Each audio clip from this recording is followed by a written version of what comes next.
The other side of the road is safe, where we sidestep being bothered and avoid getting involved.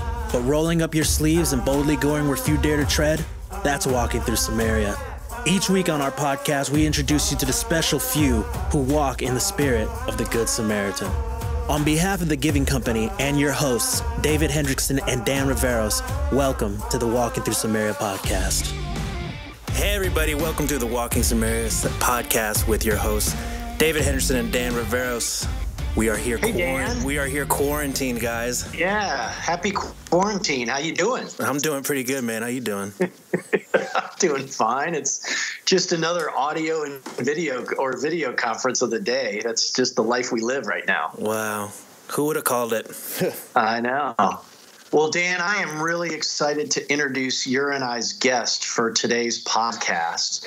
Matthew Soerens is the U.S. Director of Church Mobilization for World Relief, where he helps evangelical churches to understand the realities of refugees and immigration and to respond in ways guided by biblical values. He also serves as the national coordinator for the Evangelical Immigration Table, a coalition that advocates for immigration reforms consistent with biblical values. Matthew previously served as a Department of Justice accredited legal counselor at World Relief's local office in Wheaton, Illinois, and before that with World Relief's partner organization in Managua, Nicaragua. He's also the co-author of 2 books, Seeking Refuge on the Shores of the Global Refugee Crisis and Welcoming the Stranger, Justice, Compassion, and Truth in the Immigration Debate. Coming to us from quarantine in Aurora, Illinois, Matthew Soerens, welcome to the Walking Through Samaria podcast. Welcome. Thank you. It's great to be with you both. So I used to live in Aurora, Illinois. How's Aurora, Illinois doing amongst COVID-19?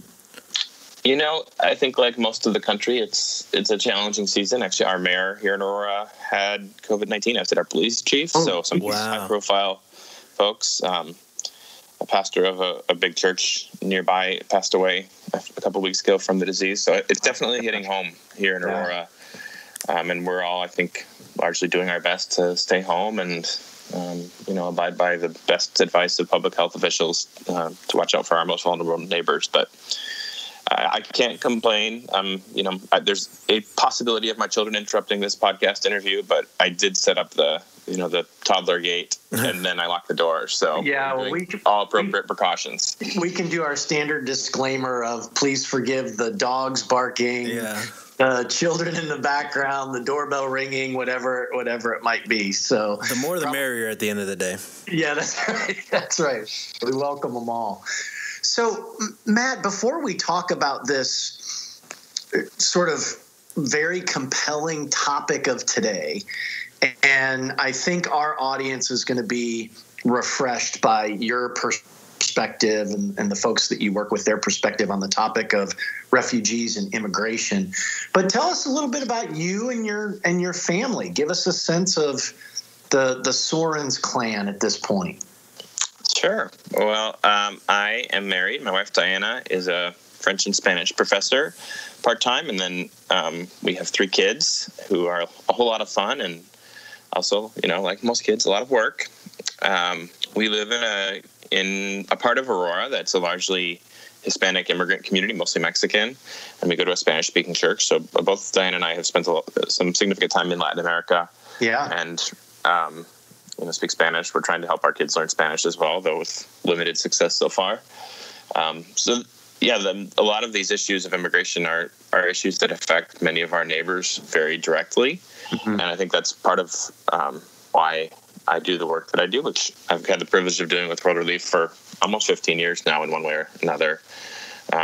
First working directly with legal issues, serving individuals with legal questions, and then for almost a decade now, working with churches and denominations and other partners, because we found that most Christian institutions are in some way or another wrestling with the question of how do we think faithfully about this topic of immigration, which has such a dramatic impact, especially in the U.S. context. Yeah. In ways, we want to be respectful of law. We also want to be compassionate. And obviously this is a touchy topic that plenty of people would rather just avoid altogether. But we're convinced that if we're going to be faithful to that command to love our neighbor, that comes from right at the big heart of this podcast with being, walking through Samaria, that we have to figure out ways to engage this question in ways that are awesome, guided by Scripture.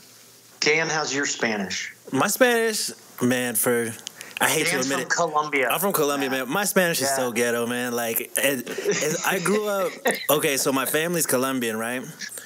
But I grew up with every kind of friend. So I had friends from Costa Rica, friends from Puerto Rico, friends from Dominican Republic, friends that were Mexican. So, like, we would all get together, and that's where, like, the Spanish was being spoke, really, bouncing between English and Spanish. So, like, my Spanish doesn't really sound Colombian. It sounds like this weird American version. I can speak it, and I can understand it for sure. Like, you can put me in any Latin country, I'll be all right. But you can tell I'm not from there. Yeah. You'll be able to eat in any Latin country. Oh, yeah, for sure. I finished Spanish in 8th grade, which is too bad. I moved to French for reasons that I won't disclose on this podcast for the rest of high school. That's funny.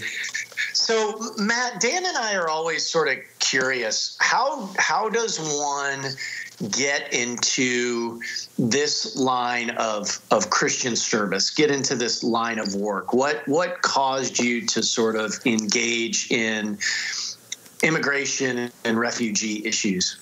Yeah, that's a great question. It's probably a series of what I think are divinely orchestrated coincidences. But I would say one turning point for me was as a freshman in college, or actually the summer after my freshman year in college, I signed up for a missions volunteer gig in Costa Rica, actually. And I would be lying if I told you it was based on some deep sense of calling, that this was my life's work. It was more, I think, that I didn't want to get a summer job. But and Costa Rica is a cool spot. It's a beautiful country with wonderful people. But I ended up basically volunteering with this Christian ministry in a community in San Jose that is largely a Nicaraguan immigrant community. And honestly, I think, I grew up in kind of a small city in Wisconsin. There was not a lot of ethnic diversity. Issues of immigration, if I thought of them at all, were based on what I'd heard on television or the radio, not from personal experience, or at least very limited personal experience. So it was really in Costa Rica that I first started thinking about this issue as I interacted with my Nicaraguan friends. And, it's interesting. In Costa Rica, they have on a smaller scale, but in some ways a parallel situation to what we have in the United States. They have a lot of immigrants who come to Costa Rica, primarily from Nicaragua, at some points in history for political persecution reasons, and at other points primarily driven by extreme poverty. Costa Rica is a relatively wealthy country compared to its northern neighbor, Nicaragua. Yeah. And there's also some of the same dynamics. There's wonderful Costa Rican people who love their Nicaraguan immigrant neighbors, and there's others who don't love them very much, and will tell them that. And observing that, just even the sort of the ugly graffiti about Nicaraguans that I would read on the public buses, or some of the things I would hear nice Christian Costa Rican people say about Nicaraguans stealing jobs or being responsible for the spread of disease or crime or all of those sort of things. It actually kind of bothered me, especially as these Nicaraguan immigrants became my friends. And I also wondered, I remember at one point asking one of my Nicaraguan friends, so why would you come here? It seems like you get treated really terribly and not appreciated, even though you're working really hard. And one of them basically said, look, Mateo, here we've got food on our plates and a little bit of extra income to send back to support our elderly parents back in Nicaragua. And that's the most we could hope for. And that really struck me, especially as I came back to the U.S. and to the Chicagoland area, where there are lots of immigrants, but frankly, I didn't know any of them. And I realized that maybe some of my attitudes, which I sort of self-righteously judged some of my Costa Rican friends for, were, not that different than what I had probably been trained by media and other sources to think about immigrants in my community. And so I made a pretty intentional effort as I progressed through college in particular to get to know some of my immigrant neighbors. They're in the suburbs of Chicago, and moved into a neighborhood where I ended up living for about 8 years, right out of college, where almost all my neighbors were immigrants of one sort or another, many refugees who'd been resettled by World Relief. Okay. And that really introduced me to World Relief's work in the suburbs of Chicago. I ended up working for World Relief. And also immigrants who were not lawfully in the country. Refugees all come in with legal status, but there's other immigrants who crossed a border unlawfully at some point or overstayed a temporary visa. And I began really personally wrestling with that dynamic too, because I wasn't comfortable with that, but I also had these really nice neighbors, literally a next door neighbor who would cook me dinner almost every night. I tried to cook them dinner once, and I'm just not really skilled at that. And they never wanted to come over to my house for dinner again. Perfect. So You get the perfect outcome. Yeah, you get to go there. Me trying to make burnt enchiladas for my Mexican neighbors was probably a really dumb idea. But they literally would start bringing a plate of food to me every day. And I think worried that I could not possibly sustain myself as a sort of bumbling single young guy. But I mean, so I had these wonderful neighbors, but also I was wrestling with what do I think about the fact that they came here unlawfully at this point. You know, they've been here 20 years, but that was their status still. Why weren't they just applying for legal status? That led me to start to look into how U.S. immigration law works and to realize that I didn't know how it worked. Yeah. And so that was kind of my personal journey in this, and I'm still learning things. And again, now my wife and I go to a Spanish-speaking church, so this issue affects a lot of the people we worship with every week. We are quite connected to a number of refugee families as well who have different dynamics, but some of the same dynamics in terms of cultural adjustment, language acquisition, and just trauma from whatever they came from, which is usually situations that are far, are just really horrific situations in many cases. Mm. So interesting that you were in Costa Rica and dealing with a refugee scenario from Nicaragua. I think this might just be my naivete or lack of understanding of the issue, but I tend to think Christians sort of say this happens for one of two reasons. We either have a huge humanitarian crisis, like in the case of Syria, or we've got an issue at the southern border of the United States because everybody wants to come live in America because it's a great country. It sounds like this might be a broader, more complex issue than maybe many people realize. Do you have a sense for sort of how common refugee and immigration issues are across the world, maybe outside of some of those political highlights that we hear about? Yeah, that's a really smart observation. I mean, migration in general is just a complex global dynamic. It's not just the United States. And there's different kinds of migration. Some of these lines are sort of dotted because it's not always, you can't always categorize a situation neatly into one or another. Right. But like a refugee situation, at least under U.S. law and also international laws and conventions that the U.S. is a party to, a refugee is particularly defined by having basically been forced out of their country. They're people who have left their country because of a well-founded fear of persecution for particular reasons. Now, that's not to say that other immigrants who leave because of extreme poverty, to say that that's not forced migration also is a little complicated, because if I literally couldn't feed my child, I might feel that I had no choice but to leave as well. But that refugee term is specifically defined by a well-founded fear of persecution. So just looking at that category, by the best estimates of the United Nations, there are roughly 26 million refugees in the world today. And I do think... How many? I'm sorry? 26 million. 26 million. Wow. And that's only those who've left their countries. So you've got another 40 to 45 million who have been displaced within their country for those reasons, but they haven't crossed a border or haven't crossed a border yet. Some people who start internally displaced end up as refugees when the threat catches up to them. But just to put that number into context, I think we have this tendency in the U.S. to sort of think we're the center of the world and think that every refugee is coming to the United States. In recent years, the number of refugees allowed to come to the United States is somewhere around 30,000 last year, less than that the year before. This year, the maximum set by the president is 18,000 because of COVID-19. The refugee program is halted right now, and of course, we don't know when it will restart, but there's a decent chance that we don't get past 8,000 for this year. So out of 26 million refugees in the world. So again, that's partially some policy decisions, but even under the previous administration or the one before that, a typical year would be 65, 70, 80, 85,000 refugees in the last decade or two coming to the U.S. through the Refugee Resettlement Program. So we've never been taking more than about 0.5% of the world's refugees in the U.S., at least not any time in recent history. Yeah. And then you have others who, to add another complicated term, are seeking asylum. So an asylum seeker is someone who is not invited to the United States, but they get to the United States, whether by reaching the border or by getting a temporary visa and then not wanting to go back when they're supposed to. They're basically saying that they meet the definition of a refugee, that they also have a well-founded fear of persecution for one of these particular reasons under U.S. law. And the U.S. has an obligation under the laws we've created to consider their case, to not send anyone back who can prove that they actually do have a credible fear, which is not always easy to prove, because sometimes the people who want to kill you didn't send you a notarized letter telling you the particular reasons for that. Mm-hmm. Right. But there are cases where people can win asylum claims. And then you have people who have very sympathetic stories but really don't qualify. If you're fleeing poverty, I am sympathetic to that, but that was never under any administration going to win you an asylum claim in the United States if that's the sole basis of your claim.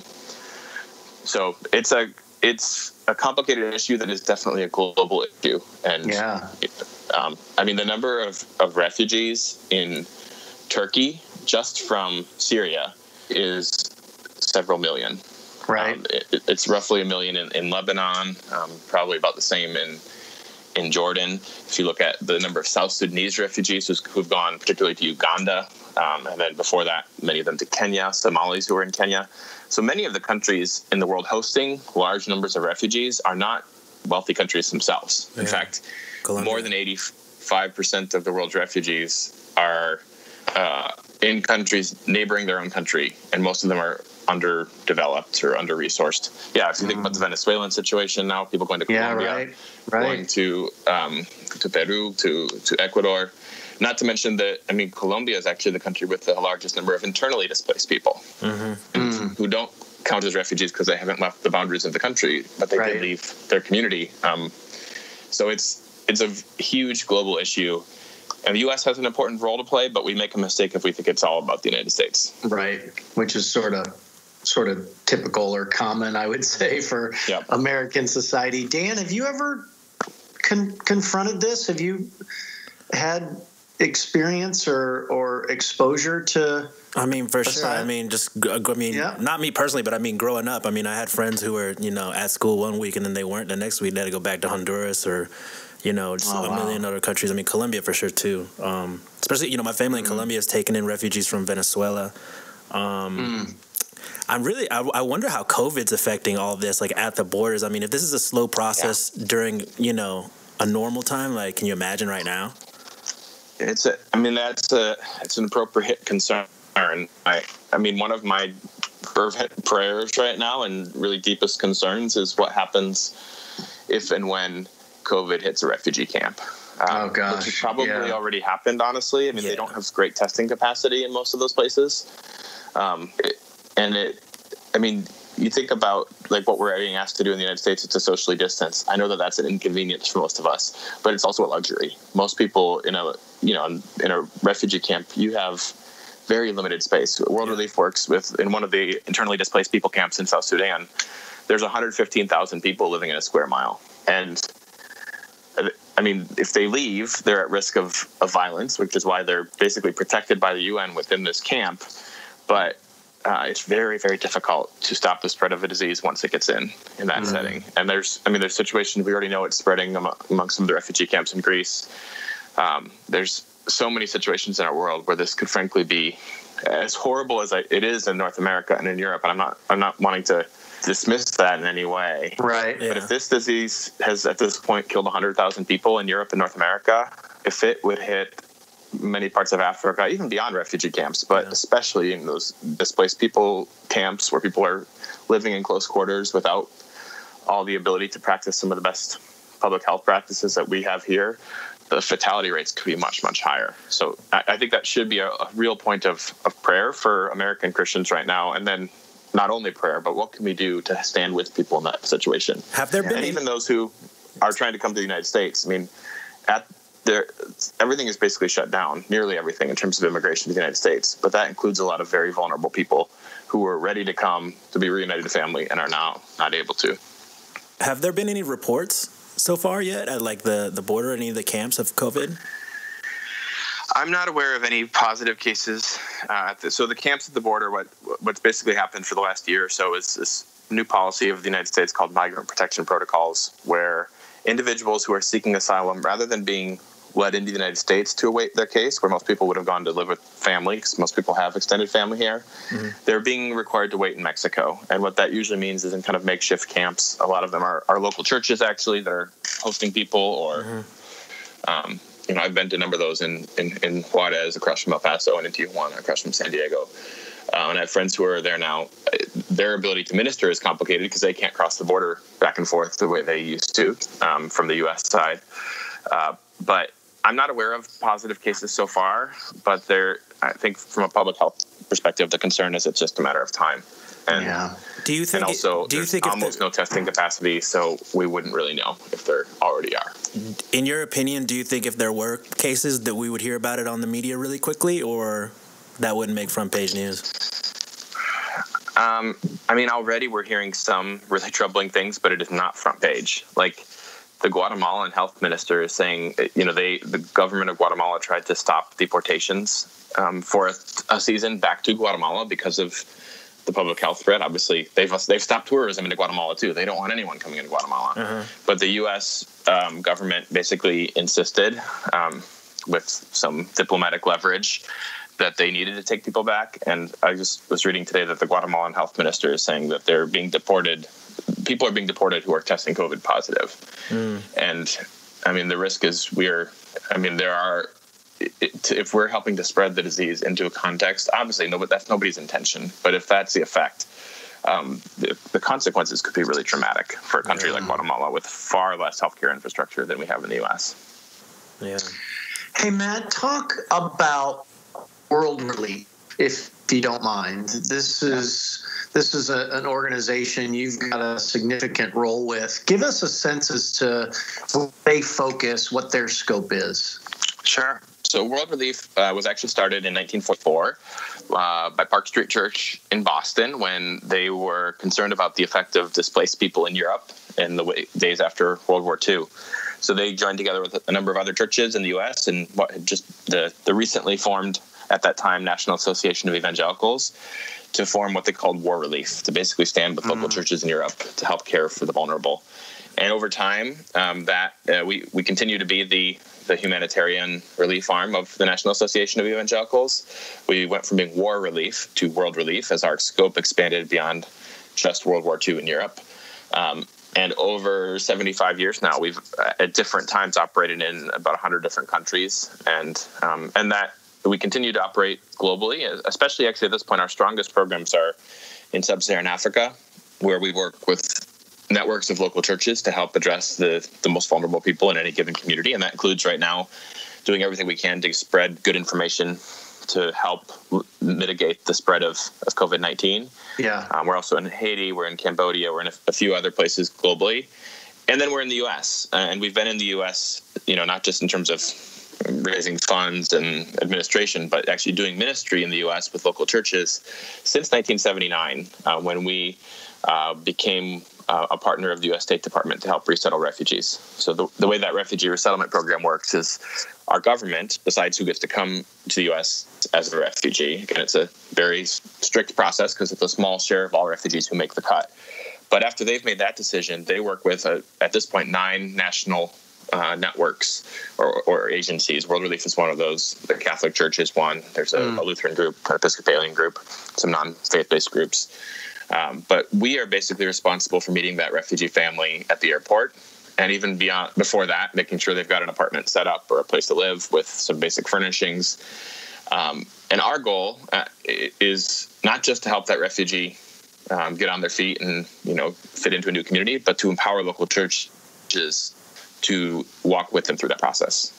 So our ideal is that every refugee that arrives is met by a team from a local church, if the refugee wants it, and they don't have to take that. But we very rarely find people who aren't grateful to be connected to some volunteers from a local church who will basically, their job is to be their friends, which if you think about it, if any of us was kind of plopped halfway around the world, and to be clear, they're usually very grateful to come to the U.S. because they're escaping a dangerous situation, but it doesn't mean that it's easy to start over in a new place, not knowing the language, not understanding the culture. And so teams from local churches get to walk alongside them. And we usually ask what we call good neighbor teams. And again, we have a good connection to the idea of the Good Samaritan. We ask people to commit to 6 months, but our not so secret hope is that this actually becomes a long-term mutual friendship that goes on for many years, or in some cases right on into eternity. So you guys, World Relief really is sort of partnered with the local church, if you will. Absolutely. To make good things happen. This is gonna be a roundabout question, but bear with me. It seems to me that there are almost two, it's probably more, but there's kind of two misconceptions. One is that the church is doing nothing in this area, and that's probably not right. When I think of all the work that's being done, World Relief, Bethany Christian Services, et cetera. But then there's got to be another narrative that says that people of faith could be doing so much more. Are those maybe both fair characterizations? Well, it's certainly true that the church is doing a lot, and we get to work with amazing churches that are doing a lot. And I know like our partners at Bethany do as well, and many other ministries.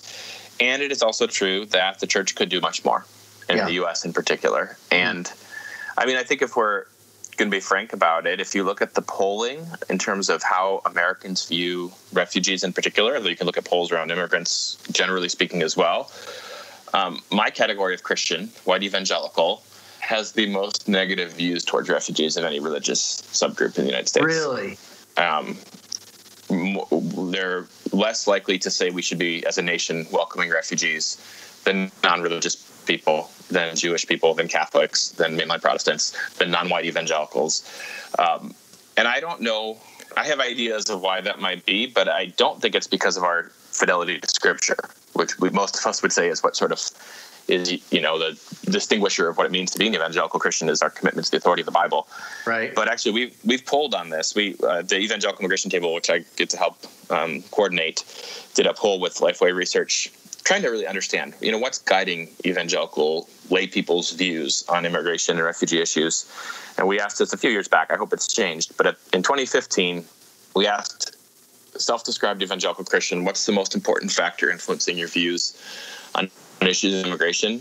And we gave them the option of the Bible, which if you're an evangelical Christian, it kind of doesn't matter what the question is. That was probably the right answer. But only 12% of evangelicals managed to come up with the Bible as the most important factor influencing my view. In fact, the Bible, the local church, and the views of national Christian leaders combined came up less often than the media. So we know by our own admission that most white evangelicals, at least, and actually the data is not much better among other ethnic groups. Most evangelicals are not primarily thinking about this as a biblical issue. They're thinking about it maybe as a political issue or as a cultural issue, an economic issue, all of which are fair considerations. And I'm not dismissing, there's a lot of legitimate concerns to address as we think about issues of refugees or immigration more broadly. But it is very troubling to me, scandalous even, if we are the people who would say the Bible's our authority, but not on this issue. Yeah, Media's powerful, man. Media's powerful. I mean, how can you avoid it? Well, and honestly, I had pastors tell me very frankly, they want to address this issue, and they're convinced it is a biblical issue that needs biblical wisdom, but they get one Sunday a week with their people at best, and certain cable news channels have them every night of the week. So it's an uphill climb for a lot of church leaders who are, I think many of them are really trying to say, how do we address this? But the reality is, churches are addressing it, and I think there are ways to address it that are very effective, rooted in Scripture. But pastors are not completely paranoid if they worry that if they do address this, they're going to get some angry emails from some people in their church who've spent a lot of time watching television and have some views that are usually not guided by any biblical principle. They don't pretend to be, but are cultural concerns or security concerns, some of which have some element of truth, many of which are frankly completely, they're not based on any data. They're just anecdotal stories that scare people. But I think the value of our faith is we believe that Scriptures are authority. We also believe in truth. So, what is the reality about, our refugees, terrorists? Lots of people are concerned about that. What's the data on that? What about, immigrants who are here illegally? Why are they here illegally? How do our immigration laws work? We can answer all those questions. And that doesn't mean every Christian's going to agree on a public policy, but we can agree on what are the facts and also, most importantly, what does the Bible say? Yeah.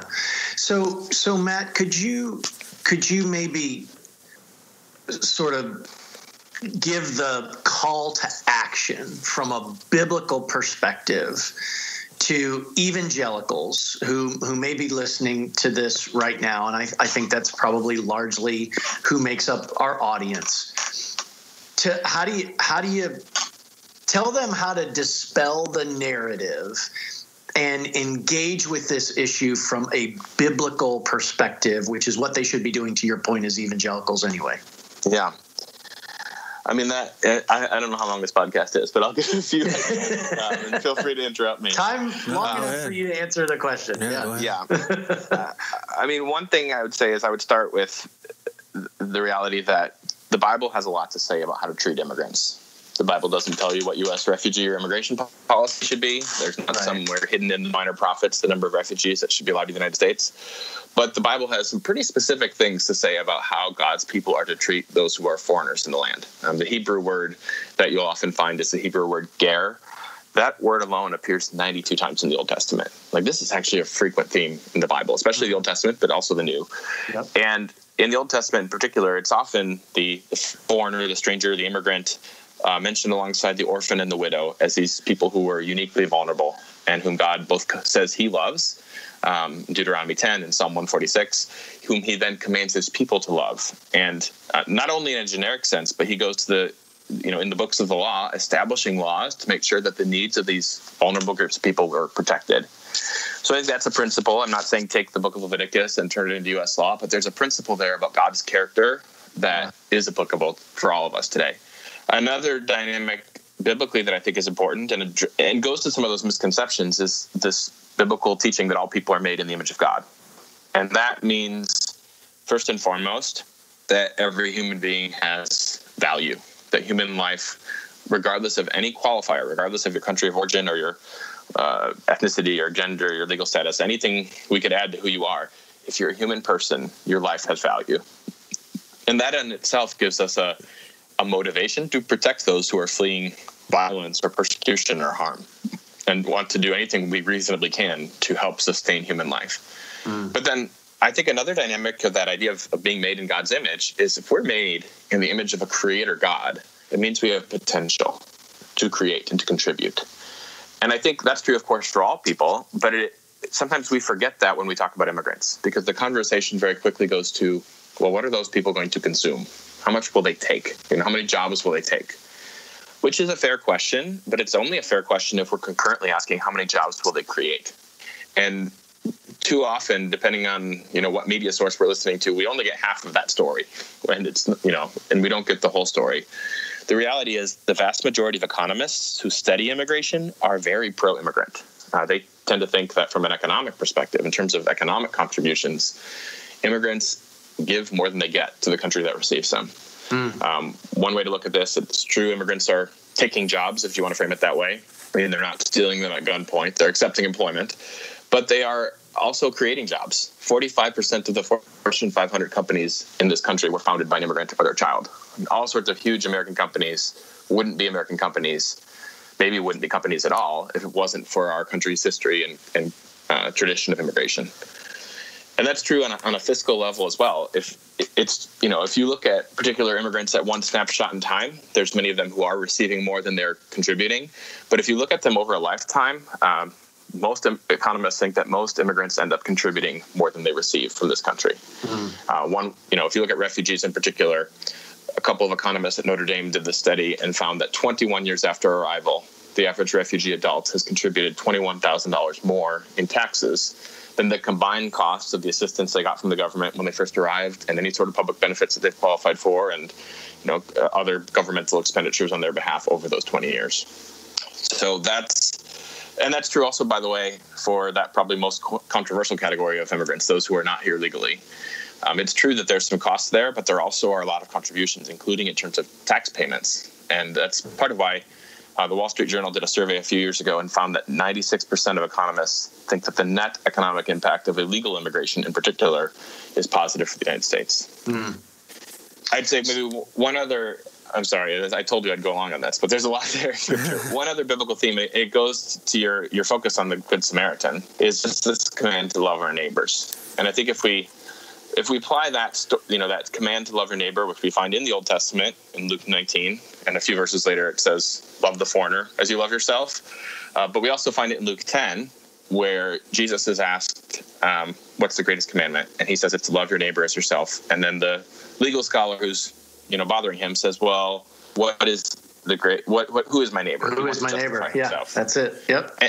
And Jesus responds with the story of the Good Samaritan, which makes really clear that our neighbor, whom we're called to love, emulating that Good Samaritan, could be someone who's of a different religion, of a different ethnicity, and not just different, but kind of despised in that cultural context. And I think the takeaway for us is the neighbor whom we're called to love could be just about anyone, and possibly the person we last wanted to love. And then also, there's no caveat to that command to love your neighbor. It doesn't say love your neighbor so long as it's completely safe. And I think that brings up some of the questions around security, which are really understandable, but often based on misconceptions. So, people have in their minds this association between refugees and terrorism. The reality is that refugees are the most thoroughly vetted immigrants who come into the United States. They go through an incredibly thorough vetting process. And that process, and this is a credit to the U.S. government, has been really successful. Since the Refugee Act was signed into law in 1980, there's been more than 3 million refugees resettled to the United States. Not a single one of them has taken an American life in a terrorist attack. That's actually a pretty amazing record. Or even if, others would say, okay, but what about people who snuck into the country across the border? To be really clear, we've said at World Relief for a long time, we think it's appropriate and actually important that our government have secure borders. That's a legitimate function of a government, to protect its citizens. Right. What's not necessarily fair is to presume that the people who have snuck in or who overstayed a visa, in most cases 10 years or more in the past, are a disproportionate threat to public safety, because we have data on that. I mean, they've been here long enough that if they were here to commit crime, they would have done so. And a few have, to be sure, but they don't do so at a higher rate than native-born U.S. citizens. In fact, FBI data consistently finds that immigrants, whether they are lawfully present or not, commit crime at lower rates than native-born U.S. citizens. Wow. And again, I don't say that to say you should be afraid of your native-born U.S. citizen neighbors, just that our command is to love our neighbors, even if it wasn't totally safe. But it turns out it is. It's, significantly very safe to show kindness to your immigrant neighbors. Yeah. I mean, those are, I think, some of the main. We could go so much deeper in terms of just some of the heroes of our faith who are themselves immigrants. But there's a lot to work with there. And I worry that sometimes we start with just a political narrative and not a biblical conversation. Yeah. And part of that, Matt, and bear with me on this, is I think you have sort of a mixing of the issues sometimes, right? So, So for example, you've got let's call it the average American taxpayer who is never going to take a Medicare benefit, a Medicaid benefit, sees their Social Security benefits declining. They pay, local municipal taxes whether or not they have kids in school. You know what I mean? And so, and they confuse that with the actual fundamental issues around immigration, refugees, et cetera. And where I'm going on this is not an indictment of U.S. tax policy, although I would tend to take my finance degree and have lots of things to say there. But what I find so interesting in these conversations is the significant role, again, that people of faith and churches are playing, the faith-based organizations like World Relief, World Vision, Bethany, Crisis Aid International, whoever it might be, that have a significant emphasis on this issue and on loving their neighbor. The relevance of the parable, as you said, this is a very long preamble to what I think impacted your passion for this is relationships. Yeah.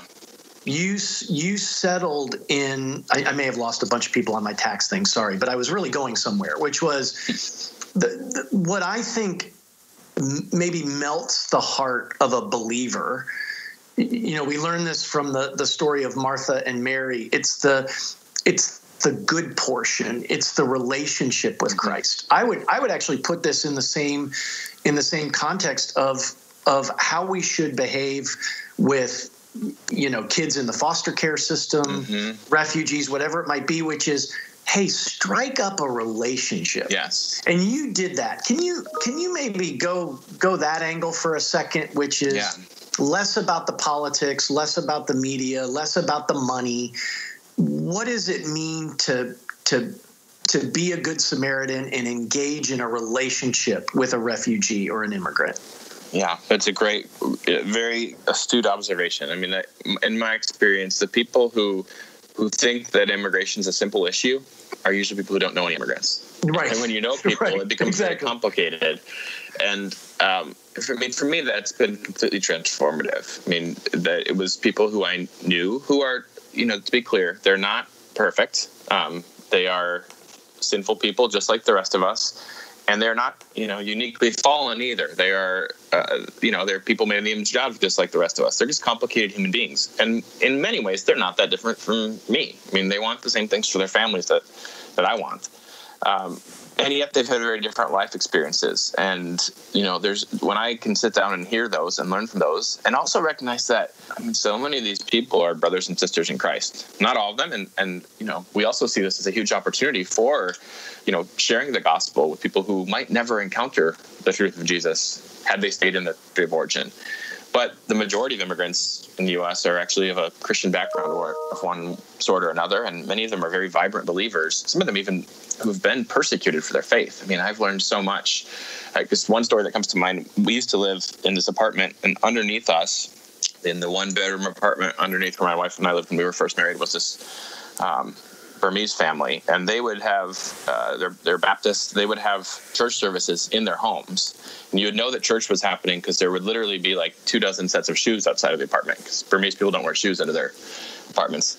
But I mean, I have had some of those neighbors at my door to make sure that I know who Jesus is, and it has, frankly, I've got a lot to learn about following Jesus from people who were so committed to following Jesus that they had to flee their country because their faith was a problem for the Burmese government.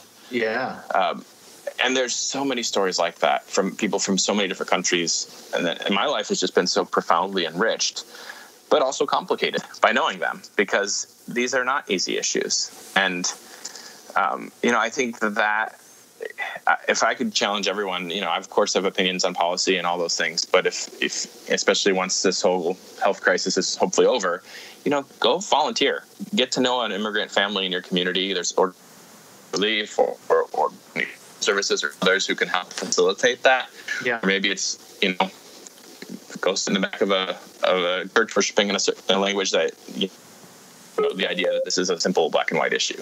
And hopefully then it drives us to the Bible. That was my experience. I didn't start with the Bible, honestly. I started with meeting these neighbors and being conflicted as a Christian, and knowing enough of my faith to know that, I was supposed to love my neighbor, but really struggling with what that looked like in a particular context. How do I do that while also respecting the law, which is another biblical principle, Romans chapter 13.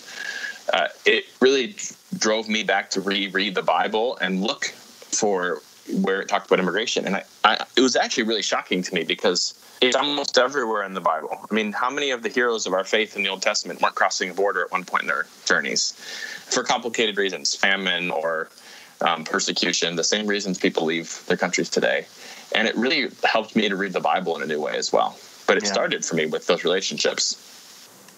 That's it. In all of these conversations, Dan, that you and I have had, I mean, we're encountering people who are in the middle of the mess, and I think when you look at some of these things that unfortunately have become political, and I argue with everybody that we should stop looking to politics as the answer, because our political solutions are going to listen to 60 million of the 330 million U.S. citizens as the source of their answers, and they're just incomplete. And whatever side we're talking about, and so if you want to change your view of the justice system and prison reform, strike up a relationship with somebody who's been falsely convicted, right? I mean, that's really the only way you're going to get the truth of the scenario. And I love, Matt, where you've also taken us, which is, hey, look at the Bible now through these lenses, because it's gonna say some new things to you. Talk, if you don't mind, in the few minutes we have left, Matt, about how you got involved with the Evangelical immigration table. And I found this to be really refreshing. We've been, I don't know if we're a member or a signatory or what you would call us, but Giving Company signed on to kind of these 6 principles that, by the way, no legislation offered by either party has ascribed to these 6 principles holistically. Just talk about kind of your role there and how that also is kind of a fresh glimpse at a really tough issue through appropriate evangelical eyes. Yeah, so it's probably, almost 10 years ago now that, World Relief had started to really do a lot of work. And how do we help the church think about this issue? Obviously, we've been doing refugee ministry for decades beyond that. But at the same time, some of our friends at the Southern Baptist Ethics and Religious Liberty Commission were having some of the same conversations. They're having, growth in immigrant communities within their church plans, which is amazing, but also it introduces complicated issues. And several other denominations were having the same conversations. So we basically, kind of informally at first, and then I think in 2012 we launched a web page as a coalition. So it's World Relief, the National Association of Evangelicals, the Southern Baptist Ethics and Religious Liberty Commission, the National Hispanic Christian Leadership Conference, several others, basically came together and said, how can we have sort of a two-way conversation rooted in biblical principles? On the one hand, helping to challenge the church to think about what the Bible says on this topic and letting that then influence how we interact with our immigrant neighbors. And then also looking at those policy questions, how do we, what are the biblical principles that we think should guide our elected officials as they find solutions to problems that have been festering for a very long time systemically. So, you mentioned those 6 principles. It's acknowledging that every person is made in the image of God, being fair to taxpayers, and insisting on secure borders. We think that's absolutely appropriate. Respecting the rule of law. We can't just ignore the law if we take Romans 13 seriously. Keeping families together whenever possible, and then establishing a path towards legal status and or citizenship for those who would qualify. Yeah. And we actually launched a new statement just a few months ago, what we call an evangelical call for restitution-based immigration reform, really clarifying what that process for a legalization process might look like that both honors the law and keeps families together. So we're not saying an amnesty where you pretend the law wasn't broken and just look the other way. We don't think that adequately honors the law. We're also not saying let's deport 11 million people who are unlawfully present in the country, which, they have 4 to 5 million U.S. citizen, U.S.-born kids. Like, the level of family separation is going to be very significant, if that were to happen. What we've said at the Evangelical Immigration Table is, what if there was a process that was not an amnesty that just ignores the fact that the law has been broken for, again, this is not all immigrants, but for that subset who are unlawfully present, but also is not going to divide families because, you've got maybe 11 million people who are unlawfully present. They've got millions of U.S.-born children, and you can't deport them, but then you could be splitting up families. We've said there ought to be a way to go forward. We've launched what we've called an evangelical call for restitution-based immigration reform, where inviting the idea of what if these immigrants could make things right by paying a fine, a significant fine, maybe over time, and then have the chance to earn permanent legal status. And what we found is the vast majority of immigrants, especially in the church, but I think even beyond that, would be thrilled by that opportunity. They want to make things right. Yep. And what I didn't realize before I worked in immigration law is that they literally, in the vast majority of cases, cannot do so under current law. And it would require a change in law for them to have that opportunity to make restitution and to be reconciled to the legal system. That's good. So, and that's something we've made available. It's at evangelicalimmigration.table.com/restitution. If people want to say, yeah, I can stand up for that, we have to think it's an important Christian witness to say that there's a middle ground here that's not deporting everyone. That's also not an amnesty, but a way forward that we think honors biblical principles. We've got that at evangelicallimmigrationtable.com/restitution. Awesome. Well, Matt, before we let you go, I want to, if you don't mind, give you an opportunity to maybe give us some insight into your latest book that you co-authored, Welcoming the Stranger, Justice, Compassion, and Truth in the Immigration Debate. And I just love the subtitle, because if there are 3 terms that should be super important to followers of Christ, it would be justice, compassion, and truth. So tell us a little bit about this latest book of yours. Sure. So this was a book. It's actually we just came up with a second edition a year or two ago.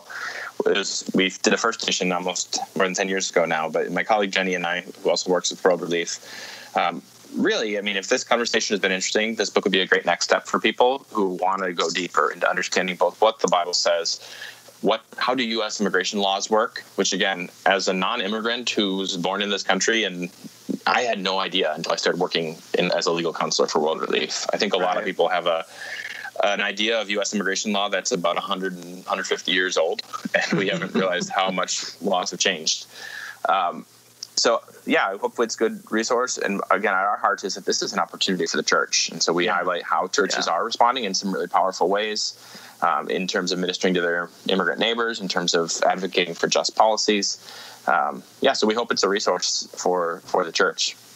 That's awesome. So Matt, I'm sure you have engaged our listeners quite a bit with your comments around biblical foundation. Everyone on this planet is equally made in the image of God and equally loved by God. Dan and I, sort of preach the parable of the Good Samaritan every time we get to have a conversation like this. For people that want to maybe understand more about World Relief or maybe follow you on social media, what are some of the ways they could get connected? Sure. So there's lots of information on World Relief at worldrelief.org. Likewise, our partners with the Evangelical Immigration Table have lots of resources at evangelicalimmigrationtable.com. And I'm on social media, mostly on Twitter. My full name, Matthew Soerens, which the last name is confusing. It's Soerens. And on Facebook, if you search for Welcoming the Stranger, that's me as well. Oh, that's awesome. That's awesome. Matt, thank you so much for joining us, man. Yeah, so Matt, this was really, really terrific. I hope for your family that the quarantine ends soon, but probably broader. You've told us about just how dangerous COVID-19 could be to refugees all around the world. So we're going to continue to pray for healing for our land and for you and World Relief and the great work that you're doing. Thank you so much for joining us today. Yeah, we so appreciate that. And I'm going to go bribe my kids or fulfill my bribe by giving them some candy for being That's awesome. Well, that's it for today. Listeners, thank you so much. This is David Henriksen with my co-host Dan Riveros on the Walking Through Samaria podcast. We'll talk to you next time. See ya. For more content like this, visit us at givingcompany.com. Thank you for joining us, and we'll see you next time on Walking Through Samaria.